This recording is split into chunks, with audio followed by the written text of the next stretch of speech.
Hello বন্ধুরা, তোমরা দেখছো তোমাদের প্রিয় ইউটিউব চ্যানেল সরকারি চাকরি নিউজে। তোমাদের সবাইকে স্বাগত জানাই। আবারও একটা নতুন চাকরির বিজ্ঞপ্তি নিয়ে চলে এলাম। তো চলো বিজ্ঞপ্তিটি দেখা যাক। পশ্চিমবঙ্গে চাকরি প্রাপ্তিদের জন্য রয়েছে বিরাট একটা নতুন সুখবর। মাধ্যমিক পাস যোগ্যতায় ফরেস্ট ডিপার্টমেন্টে নতুন করে কর্মী নিয়োগের বিজ্ঞপ্তি প্রকাশিত হয়েছে। আপনি যদি ভারতীয় নাগরিক হয়ে থাকেন তাহলে পশ্চিমবঙ্গের যে কোনো জেলা থেকে এটি আপনি আবেদন করতে পারবেন।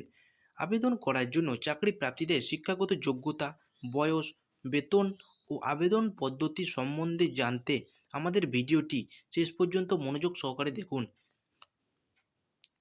কোন পোস্টে নিয়োগ করা হচ্ছে এবং ভ্যাকেন্সি সংখ্যা কত? অ্যানিম্যাল অ্যাটেন্ডেন্ট পোস্টে নিয়োগ করা হচ্ছে এবং ভ্যাকেন্সি সংখ্যা 5,934টি শূন্যপদে নিয়োগ করা হচ্ছে। আবেদন প্রার্থীদের বয়স সীমা কত লাগবে? চাকরি প্রার্থীদের আবেদন করার জন্য বয়স 18 থেকে 40 বছরের মধ্যে হতে হবে।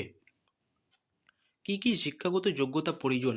যে কোনো স্বীকৃত প্রতিষ্ঠান থেকে ন্যূনতম মাধ্যমিক পাস যোগ্যতা থাকতে হবে।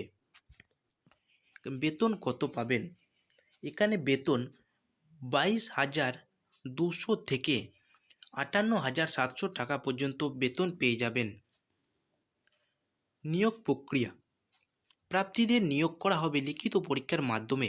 লিখিত পরীক্ষার পরেই মেডিকেল এক্সামিনেশনস হবে। সর্বশেষে ডকুমেন্টস ভেরিফিকেশনের মাধ্যমে যোগ্য এবং সঠিক প্রার্থীদের নির্বাচিত করা হবে। আবেদন পদ্ধতি: চাকরি প্রার্থীদের আবেদন নথিভুক্ত করতে হবে অনলাইনের মাধ্যমে। আমি আমার ডেসক্রিপশন বক্সে অনলাইনে অ্যাপ্লাই লিঙ্কটা আমি প্রোভাইড করে দেবো, সেখান থেকে আপনারা অ্যাপ্লাই করে নেবেন। আবেদনের লাস্ট ডেট আগামী 17 ফেব্রুয়ারি 2024 তারিখ পর্যন্ত চাকরি প্রার্থীরা খুব সহজেই অনলাইনের মাধ্যমে আবেদন করতে পারবেন।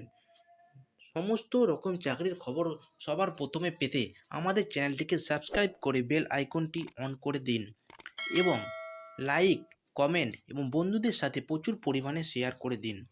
ধন্যবাদ।